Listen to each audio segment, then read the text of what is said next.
Your brain doesn't know the difference between something real and something that's been imagined.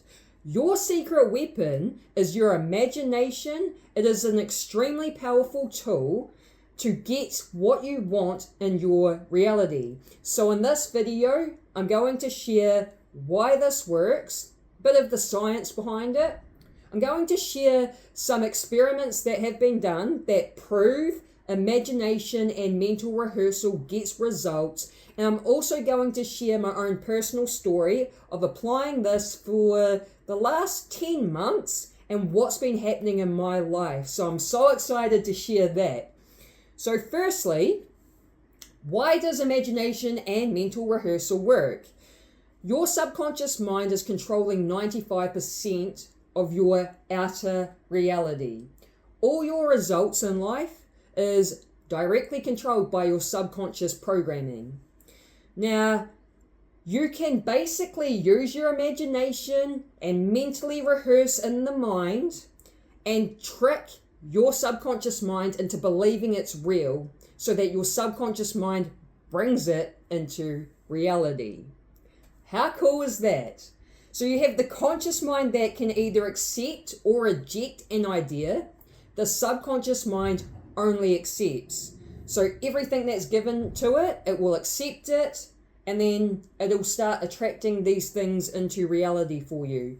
Now, the cool thing about using your imagination and mentally rehearsing in the mind is as you mentally rehearse and imagine a scenario. So, for example, you want to imagine a scenario in your mind of what you're wanting to experience in your reality.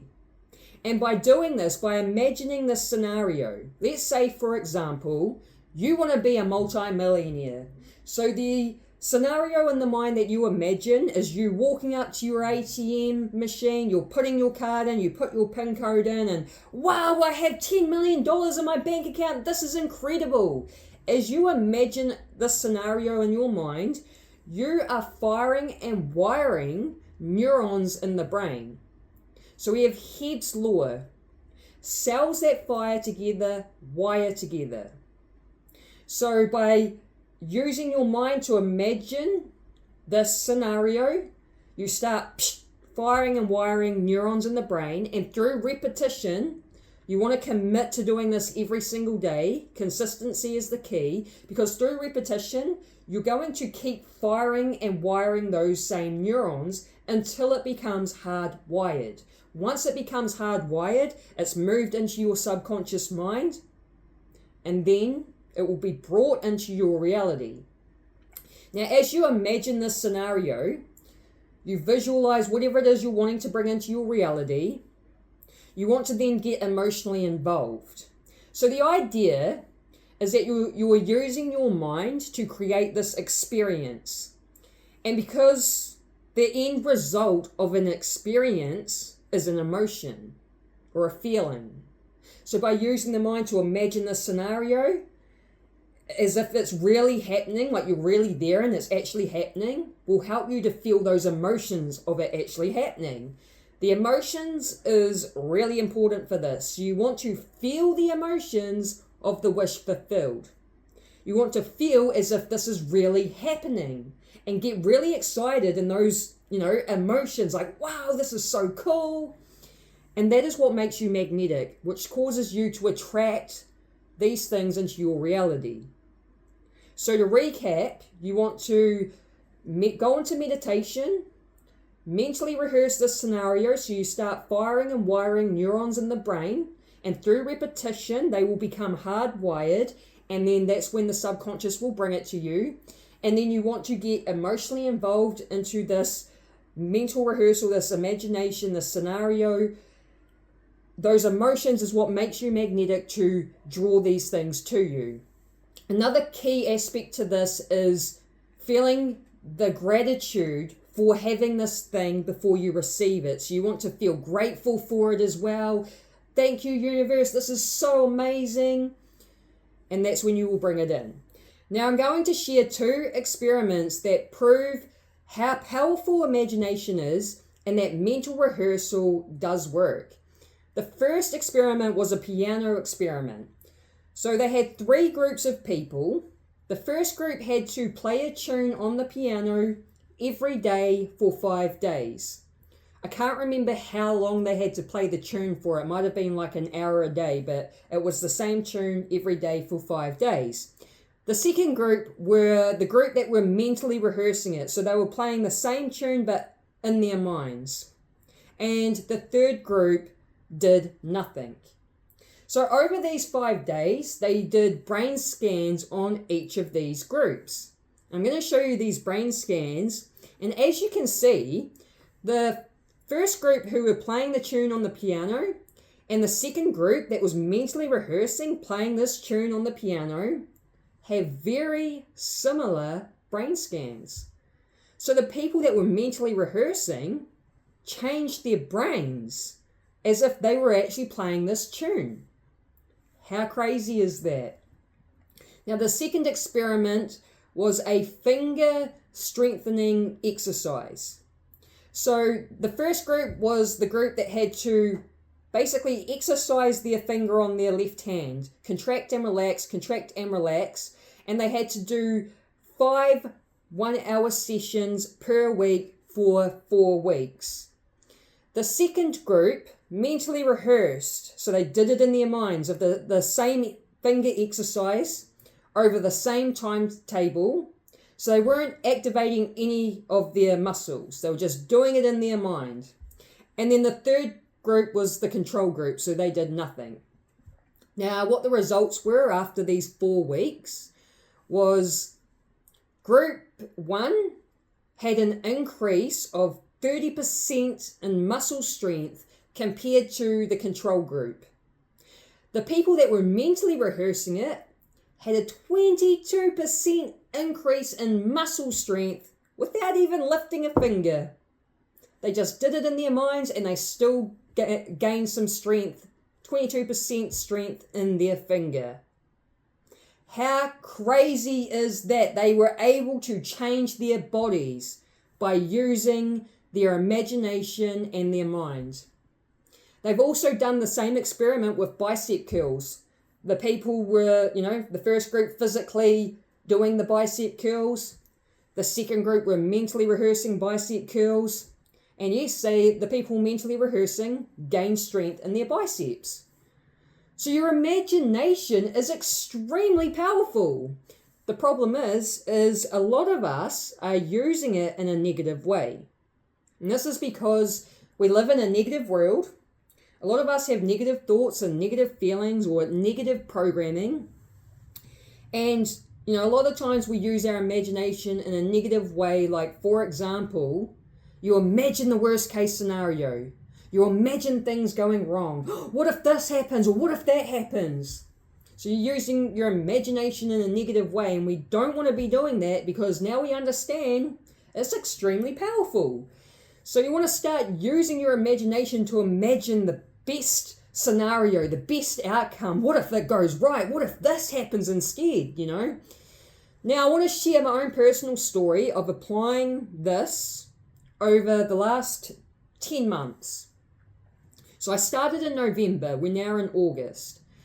And during this time, because the whole point I started up my YouTube channel is because I'm building this online business, an online coaching business.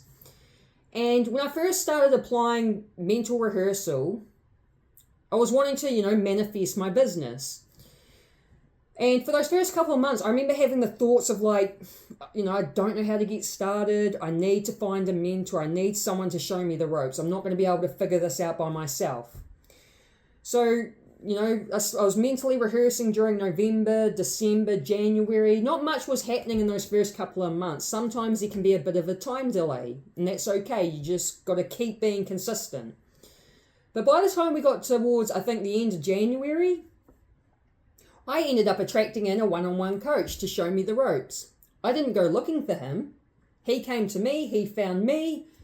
He did me a really good deal. I knew I was getting a good deal. That's why I signed up to him. So that was the first thing that I attracted in without trying that helped me get my business started. I kept applying mental rehearsal. I do it daily. sometimes, well, a lot of the times I actually try to do it more than once a day, because I don't think once a day is enough sometimes, mainly because you can fluctuate between frequencies, so you can easily fall back into your old vibration. So I would do it like first thing in the morning, right before going to sleep, and sometimes I would do it like check in with myself during the day as well. And so I ended up, signing up with him, and he helped me get started with my coaching business. And then what ended up happening is I attracted in my first pro bono client. I wasn't actively looking for a client, but one of my followers, showed interest more than once. The second time they showed interest, I realized I've got an opportunity here. Someone's really wanting to work with me. Okay, let's take this opportunity. I took them on as a pro bono client. If you don't know what pro bono means, just a fancy word for saying free. But I basically worked with them for free for 3 months to gain some confidence as a coach and get some practice in and things like that. So that was really cool. It made it easy for me because I feel like it would be harder going out there like, hey, do you want to be my first client? Do you want to be my first client? So I didn't have to do that. It was awesome. Then there was an opportunity that was presented to me by my mentors, Aaron Dowdy and Victor Odo and Matt Schaefer, which was, they were running an online event. It was about a 4-week event of over 30,000 people. And because I'm in their program, they give us the opportunity to apply to be a student coach. So I applied. There was about 70 applicants, and they picked about 25. I got picked. So I got this opportunity to get practice in as a coach, to learn what goes on behind the scenes in a massive online event, to learn what goes into moderating a Facebook group. I learned so much over these 4 weeks, and I just thought, wow, this is a really cool opportunity. I don't even know why they picked me out of these 70 people, but I believe as I've been applying this work, I should have probably elaborated on this. As I've been applying the mental rehearsal work, and I was talking about the importance of feeling the emotions and getting emotionally involved, every day I've been conditioning my body to feel like a confident coach. Just feeling like this confident coach. I visualize myself having a coaching business. I visualize myself being a successful spiritual entrepreneur, and I condition my body to feel those emotions. And this is why I'm attracting these opportunities and these people to me. I'm not having to make it happen. I'm not having to chase things. I'm attracting. So I attracted this opportunity to be their support coach. It was a great opportunity. Towards the end of that 4 weeks, I really felt my identity shift into a coach. And I was like, wow, this is really cool. Now, when we first started that event, we got told that the top 5 support coaches will get access to their VIP program. And I thought, that would be really cool. I'd love to be in their program. And then I kind of saw all these other support coaches, and I was like, oh man, these people are great. I'm not going to get picked. You know what I mean? I'm not going to get picked. So I just didn't care about it. I thought, oh, I won't get in there. It's all good. However, by the end of that 4 weeks, I got into that VIP program. I was actually considering paying 5,000 New Zealand dollars last year in October to get into their VIP group. So last year I was going to pay a decent chunk of money to get in. This year I got in just by helping them with their event. I thought that's a really cool opportunity. Grateful as. And then the next thing that happened was I got my first paying client without trying. They came to me. They asked me, hey, do you want to be my business coach? I'm like, yes. So they signed up with me, made my first $1,000 for my business, which I'm so excited about. And again, it makes it easy for me because I'm not going out there like, hey, do you want to be my first client? I need my first paying client, I'm not having to look for it. I'm not having to chase. I'm attracting, because this is all an energy game. And I've been mentally rehearsing, using my imagination, imagining myself as this successful coach, feeling the emotions of being a confident coach. And now these People are coming to me, opportunities are coming to me, and I haven't had to make any of it happen. So this is making it so easy on me. So this is why I want to encourage you to start using your imagination, mental rehearsal, and start getting the reality you want. Start getting the life that you want. You are capable of it. You are a powerful being. So I hope this video inspires you. I hope you got value out of it. And if you did, just let me know by hitting the like button or write me a comment. And if you like this sort of content, make sure you subscribe, hit the bell notification. I'm also going to leave a follow-up video here.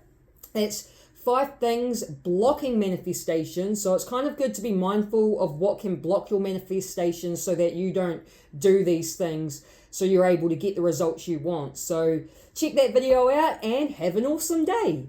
Peace.